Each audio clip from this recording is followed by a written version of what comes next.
Hello everyone, welcome back to another episode of 5 Elements of Success Player Development Series. I'm Roger Knick, founder of the Junior Golf Hub and the host. I'm here again this week with Tyler Campbell, Director of Performance here at the Golf Performance Center. Also we have Dennis Hillman, Director of Coaching.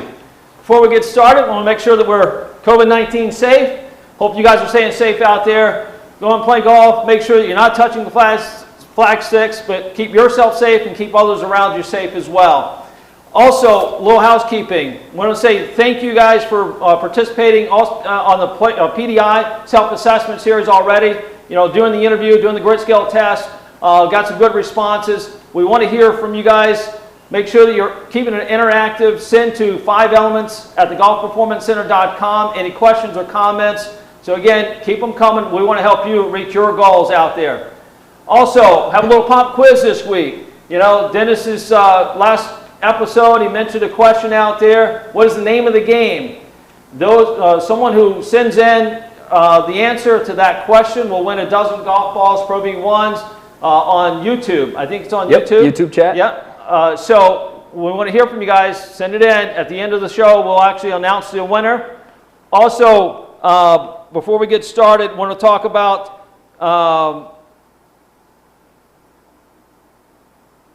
the self-assessment coaching. Tyler, last week we talked about that, so let's go through that. So guys, just to recap the last few episodes, for those who missed them, they can view them on juniorgolfhub.com/5elements for all previous episodes.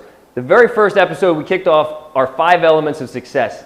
These elements are really the building blocks for you as a junior golfer on your journey, and we're going to reference those throughout the series. The first element being the desire to improve. Second, physical performance and nutrition. We've got golf coaching, which Dennis is going to elaborate on here shortly.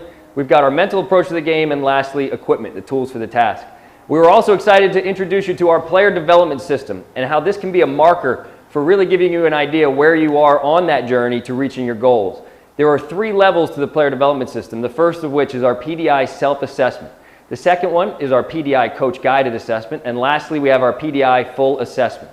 We got into the details about the PDI self-assessment. We're excited to essentially have rolled that out to you. We're going to recap that here shortly. We talked about the physical component, and I'll let Dennis elaborate a little bit more on the golf component next.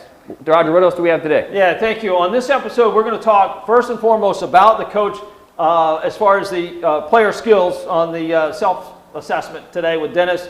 Also going to talk about development versus quick fix, and we're going to talk about coaching versus teaching. So Dennis, last week we covered the PDI self-assessment on the golf skills side, so tell us what that's all about. Yeah, absolutely. Before I recap that, I just want to take a step back and kind of give you a perspective from the golf coach why we created the player development system. So really born out of a lot of conversations with juniors and parents and hearing the frustration about, you know, why am I performing like this? I should be performing better, and just really not understanding, you know, where they were in the development. So and really how that fit into the recruiting process. You know, our college coach is going to be interested in me, which college coaches. So we wanted to really have a plan or create a plan for that junior or a pathway to reach their goals. So we created a system. We've seen systems really be successful in other sports, baseball, basketball, football. In golf, we've seen some methods, maybe sort of systems, but we wanted to create something really comprehensive and holistic. So we brought in the 5 elements of success to guide you through that process. So let me dive in and just kind of recap last week. We took you through 39 shots. So that's the self-guided assessment, the golf skills portion. So it's comprised of 4 basic areas of the game. So driving, 9 ball flights with irons, a 6-iron, wedge control or short game, and putting. So some of the key skills in those 4 areas. We know the name of the game. Now hopefully you're paying attention out there. You've had a few minutes here to respond to this. The name of the game is to get the ball in the hole in the least amount of strokes possible. So we know to do that you have to control the golf ball. To do that you have to control the club face. We know to control the club face you have to control the movement of the club or the path. So to do that you have to control the body. And ultimately what we call static to dynamic posture. So really that's how the physical side comes into play, really important. So this is just a marker for where you are.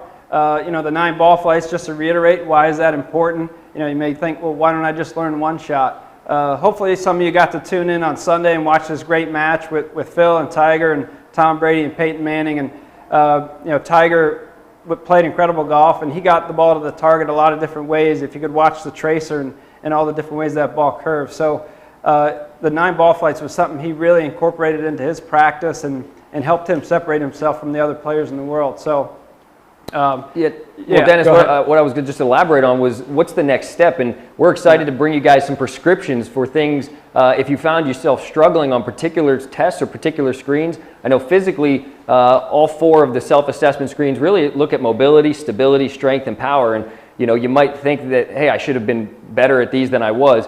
We're going to have some prescriptions for you guys coming shortly to the Junior Golf Hub that are going to help you work on those areas of weakness. Yeah, thanks, Tyler. And we're talking about the stages of development, talking about player development and the importance of understanding that and where you are in that development process. I think, Dennis, this is kind of the start of that. Yeah, exactly. So we've brought in what we call the long-term athletic development model, something created by Esteban Bali many years ago. So this has been a key part of it, it's just having these markers along the way. But what that is just really a model for athletes, young athletes to develop, ultimately to play any sport or specialize in any sport as they get older, because it really is these same fundamental movement skills, which Tyler can touch on here, that are going to help you excel in any sport. The PGA of America now has adopted the model of long-term athletic development and created what they call the American development model. And they're educating PGA pros. For those of you who have a coach out there that may be a PGA pro or PGA apprentice, and they should be educated on this, on the different stages of development through the American development model. So really we look at it as laying a foundation. So this is a foundation for future growth and for reaching your potential many years down the road. I look at it like the 3 little pigs. Do you want a house of straw, a house of sticks, or a house of bricks? It may take longer to lay that house of bricks, and you may have to be patient on allowing those golf skills to develop. But where you are at 10 or 12 in your golf skills is not going to determine your success down the road. I think really the foundation that you build will. I totally agree. And here at the Golf Performance Center, we break all of our athletes into developmental age groups. So when we start with our younger athletes who are in what we call the fundamental or learn to play stages, those athletes are typically 8 to 12 years old, and we're really focusing on building fundamental movement skills like hopping, skipping, jumping, throwing, striking, catching, all of the basics. As they progress and earn their way into the Learn to Play program, that's really where we're going to work on controlling body weight and really working on things like push-ups and pull-ups. We'll introduce general gym mechanics like how to hip hinge properly, work on proper squat mechanics, but it's not until the competitive or elite programs, really the high school age athlete, that is where we're going to introduce strength training and power training to build that athlete on top of a good solid foundation. Here at the Golf Performance Center, we refer to our performance pyramid that kind of outlines this very simply for us. So too often we'll see golf athletes come in who have overdeveloped golf skills but have not spent the time to build their athletic foundation, and it catches up to them. We often see the athlete surpass that early developer on the golf side. And so we want to look at it this way. We've got fundamental movement at the base of the pyramid. We're going to translate that then into physical performance and then put the golf skills on the top. So it's very important that we understand that we're trying to develop athletes first and golfers second.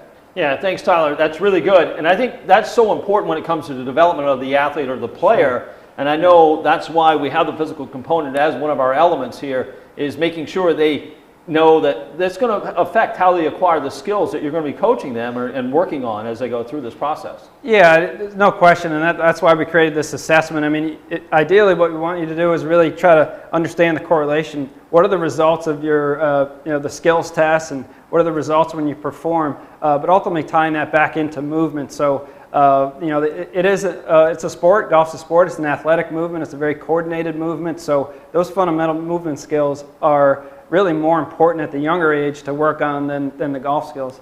Yeah, I want to say, I want to go back to a little story, kind of why I, started the player development system was, I remember coming into golf. I was a little bit later coming into golf and didn't realize what good coaching was because I'd never been exposed to golf coaching. I was always exposed to baseball coaching or football coaching, and it's quite different than that. So kind of getting into that idea of like, I got to learn a golf skill now was so different for me because I went to a golf teacher who said, hey, you need to learn this. And what I didn't understand and what I know now, and I think we talked about this last week in player development, is there's other attributes that I have to know, right? Physically, I had some issues. I had some injuries, and it affected how I learned or picked up those skills. So I thought it's got to be a better way than this. So it was kind of the reason why I started this whole player development system in the start, to begin with, was it had to be a different way.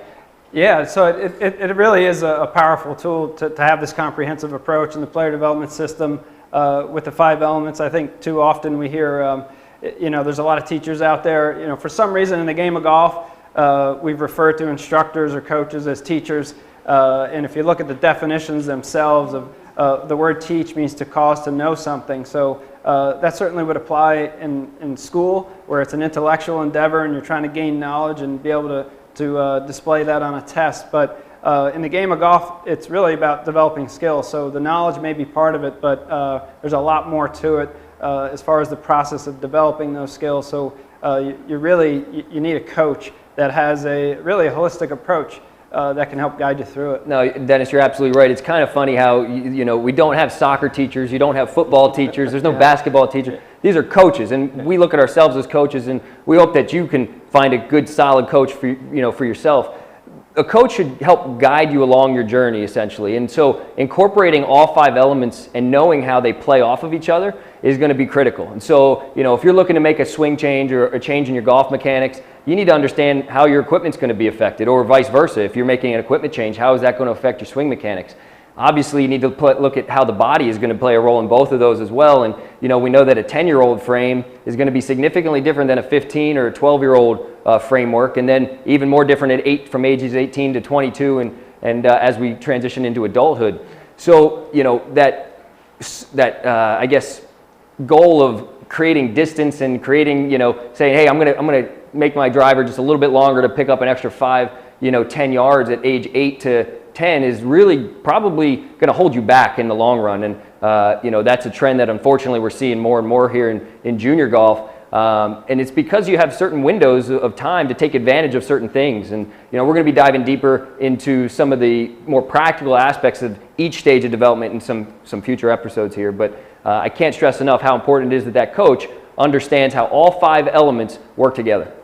Yeah, that's really critical, Tyler. And I would say there's a lot of research out there now on expert generalists and knowing all the aspects that go into certain things, which I think while you hear wisdom talked about how, as the older you get, the wiser you are, and how important that is for a good coach to have that wisdom of the player and what needs to be in that process there. And it's not just the swing technique, it's so much more than that. It certainly is. So, if you have a coach out there, you're looking for a coach, it's certainly somebody that ideally is driving this whole process and looking at everything that affects how you play, which is certainly equipment. It's the mental approach, physical performance, and nutrition. They don't have to be experts, as Roger referred to. Ideally, you have a team, really. I mean, you have a team put together that can help support diving deeper into each of those elements, and because they're all interconnected. The more your team can communicate, we're fortunate here, we've got a great team together, and Tyler and I communicate a lot about, okay, what's happening physically, what are the limitations, how's that dictating how they move. We talk to our club fitters and understand where their equipment is it too heavy, because it's all interconnected. So you really want your coach to be driving that holistic process with a team. Yeah, Dennis, and one of the things we also talk about, and we're going to have on here a little bit later on the show, is Dr. Brant, who's on the mental side of things, and understanding that there's a component to that you look as he's part of our team, and he's got to understand, where you're coming from, and you've got to understand where he's coming from, so that the player themselves, really understand, there's, the mental side is a skill just like everything else. Sure. Yeah, a lot of times we hear, again, just going back to just understanding where you are, and that's why we have these markers and these assessments. We've heard a lot of times, it's mental, right? I perform like this in casual rounds, and then it's not the same in competition. And we hear that, well, it's just mental. But, I think Dr. Brant can speak to it as well. I think it's a little bit different than you might think. It's certainly mental skills are part of it, and developing those mental skills, but really understanding what is the process of going through some struggle and some failure to really harden skills that hold up under pressure and competition. So, just going out on your own and hitting golf balls and having a certain feel and seeing some success may not be the great way to really determine how good those skills really are. So, I think that's important to understand. Yeah, well, we're fortunate we have Dr. Brant coming on to the show. Welcome, Dr. Brant. Yeah. Thank you very much for having me. Here, clinical psychologist, also our sports psychologist here for the Golf Performance Center. So thanks for spending time with us today. But let's talk about what the parents and what the players need to understand about acquiring skill and where we are in that importance of awareness. Yeah, I going back to that adversity piece that I think Dennis was talking about, awareness is so critical. I think awareness is the fundamental key to any change, to any development that you might have. And if you don't have the ability to grow your self-awareness, if you don't have that skill of being aware of what's happening in a given moment, whether it's in a casual round or on the range versus the difference between that being on in a tournament play, the pressure, there's really no way for someone to meaningfully develop their experience as a player. Yeah, and we see that a lot, and I'm sure you guys out there have felt that. Maybe you haven't expressed that to anyone, but I know, I think we all here are tournament players, and we know what it feels like to be on the first tee, those first tee jitters, and maybe making some decisions that we wouldn't have made necessarily because we were nervous, and it's okay. And I think that's one of the things that we want to talk about. I know, Dennis, we talk about that gift of failure and leading into those struggles. So let's talk about that. Yeah, it's important to understand. I mean, just while you said the gift of failure, it's actually a book that we highly recommend by Jessica Leahy. She is a school teacher and a mother of 3. And she wrote kind of a manual for understanding how to let go and let your kids fail, and how important that is, how critical it is to their development in anything, and just as a human being for life, prepares them for life. I think it's really commonplace that we want to have or kind of create the path of least resistance for our kids to have success.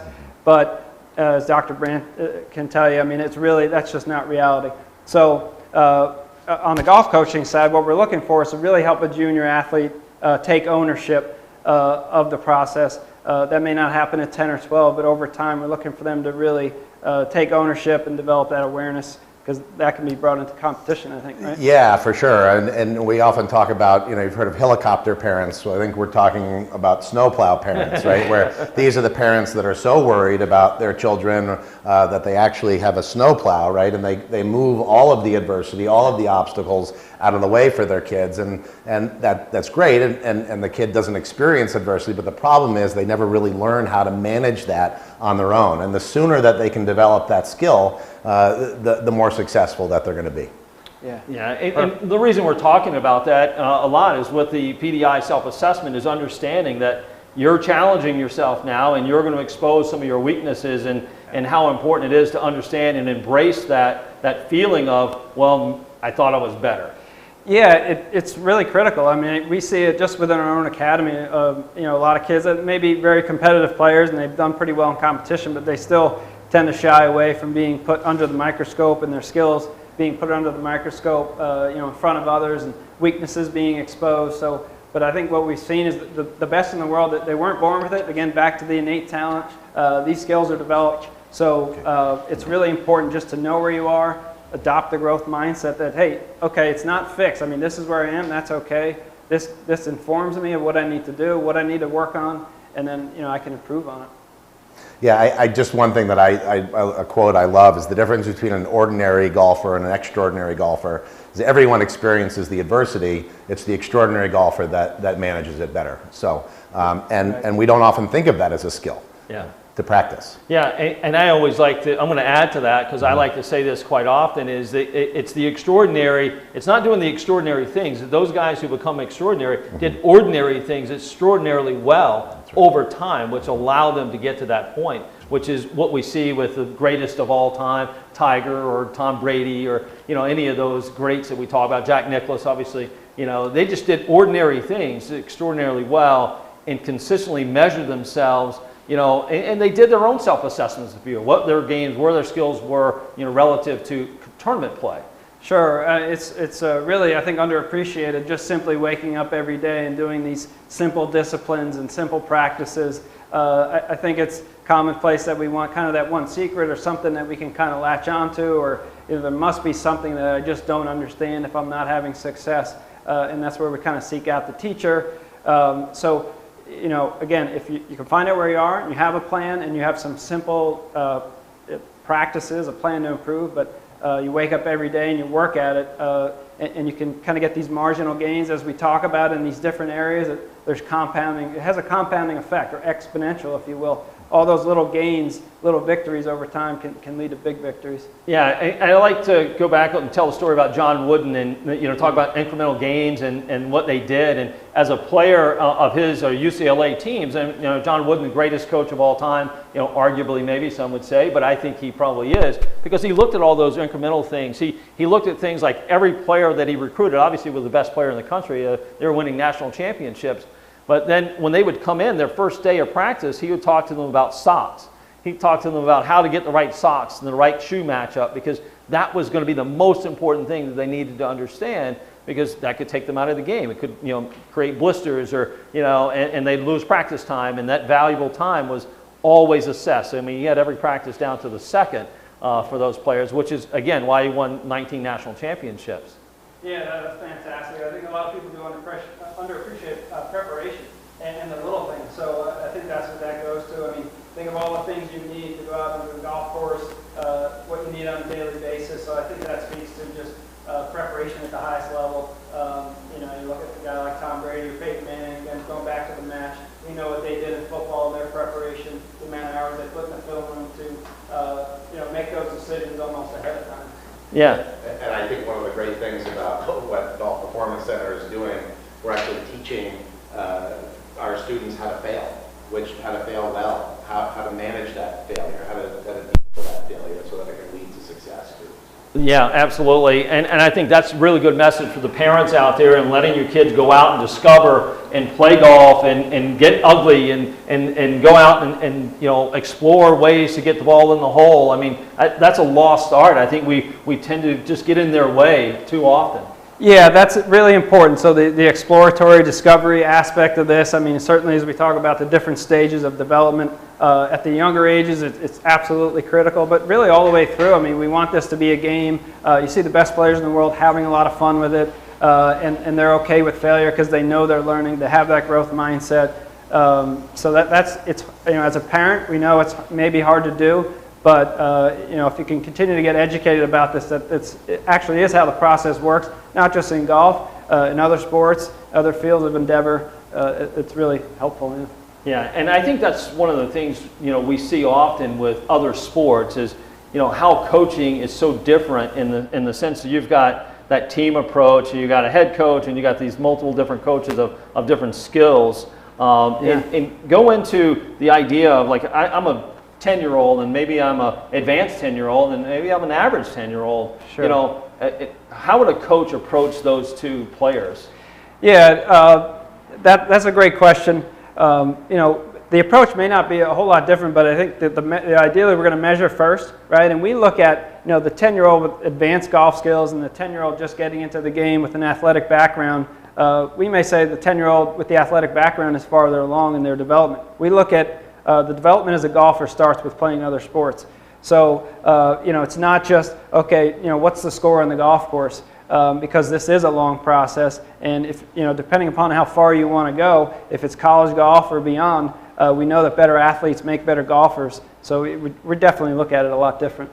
And guys, so we really encourage you to jump into that self-assessment. It's going to give you that holistic approach. It's going to be the first step to giving you that holistic approach. Essentially, again, we want to take that as often as we feel comfortable, use it as a practice tool. It's going to progress us into our coach-guided assessment. And essentially, next, the full PDI assessment. Yeah, and as we're talking about that, Tyler, and we're talking about kind of wrapping up on the PDI self-assessment now you have the four components. You've got the interview process. You've got the grit scale quiz done. You also have got your golf skills assessed, and you got your physical skills assessed. So again, look at that information. You're gonna have a Junior Golf Hub coach reach out to you, go through the prescriptions, and start to understand what those are at a high level. And then as we get further and further into the shows, we'll get more technical and what has to happen there. So from the PDI self-assessment, you guys have the tools out there. So go challenge yourself, help you reach your goals by knowing where you're starting. And I think that's really important on that. Sure. Yeah, and we'll have prescriptions coming here, videos, again, based on your results. If you're in the green in any area, that's pretty good mastery of that skill. On the golf side, anything yellow or red, we'll have prescriptions that you can spend some time on those. So Excellent. So what's coming up next week, Roger? So next week we're going to talk more about the mental approach, the fourth element of the 5 elements, and how it plays a role in the game. We're also going to talk about the coaching prescriptions. We're going to get a little deeper into that. Green, yellow, red. Where are you on that? And we'll talk more about the developmental stages and what you should be doing and how you coach at those different levels. And I think that's going to be really important. So I think at this point, we're going to do some questions. We got some questions. Do we have a winner for the? We got Jake Portugal. Oh, Jake Portugal. Okay, so Jake, congratulations winning that dozen golf balls. Thanks for answering the question. Well done, Jake. Yep. First question, ideally, what is the parent's role in their junior athlete's journey? Great question, important one to understand. We know number one is unconditional support, right? If you're a golfer, certainly I would recommend playing golf with your child rather than just going out and watching them or caddying for them. Just sharing the experience if you can. Certainly, if you're going to watch tournaments and just understand, how to speak to your junior and just ask them, did they enjoy their time? What did they learn? Rather than just starting with, what did you shoot and things like that. So it's really just unconditional support is number one. Chauffeur is number 2. Yeah, there you go. Yeah, definitely like the chauffeur part of it. Obviously, you got to pay the bills. You got to pay the golf tournament fee. So signing up for that, I think parents are really important there. Also, we hear a lot with parents coming off or, hey, what happened on that hole? I mean, that's like the first thing, So try to refrain from those, questions of, you're going to put the kid right on his heels right away, just kind of being defensive. He already feels bad that he probably didn't play as well as he liked. So just kind of refrain from that. Next question, how long does each of the 3 PDS assessments take from the self-guided to the full PDS? The PDI self-assessment is meant to be a snapshot. It's meant to be a brief insight into the total full PDI. That should take anywhere between 30 and 45 minutes. Yeah, not long at all. It might take you a little longer the first time you go through it, but call it 30 to 45 minutes. The PDI coach-guided assessment probably be between an hour and 2 hours with a coach.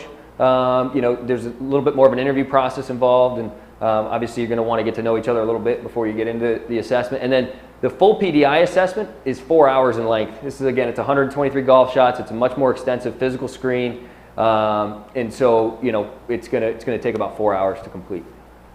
And lastly, are there examples of long-term athletic development in other sports? Yeah, I think there definitely are. Roger might be able to speak to it a little bit better, but there's no question that model has been used in other sports for decades now and seen a lot of success with it. We're starting to see it in golf more. Again, from Brooks Koepka to Gary Woodland, watching his interview on Faraday recently. He played basketball in college. We're seeing a lot of great athletes do well in golf. So. Yeah, and you'll see that more prevalent in Olympic sports. There are only a few sports that are early developing. Gymnastics, come to mind, but most other sports are really long-term development sports where they're going to spend lots of time just developing those, small skills, if you will, to build up to the performances. So you'll see that really relevant in Olympic sports and other team sports that you're playing a specific position. And also kind of learning how to, the game works, if you will. Like soccer, I know, absolutely. As you played soccer, is a big one. No doubt. Yeah. Yep. So we'd like to thank the questions. Thanks, Alex, for giving us the questions, and thanks for all the participation out there. So I want to say before we leave, thanks to the sponsors, Ethan Allen Preparatory, Achieving Your Greatness in the Classroom, on the golf course, and in life. Also the Junior Golf Hub.com. Make sure you get your profiles, check those schools out. Now's a good time to research schools, find a good fit for you, both academically and athletically. Make those connections with those coaches out there. Let them find you. There's plenty of opportunities. Again, guys, thanks so much for this week. We look forward to next week. Absolutely. All right. Thanks, Roger. Enjoy your journey out there. Go play some golf. We'll see you soon.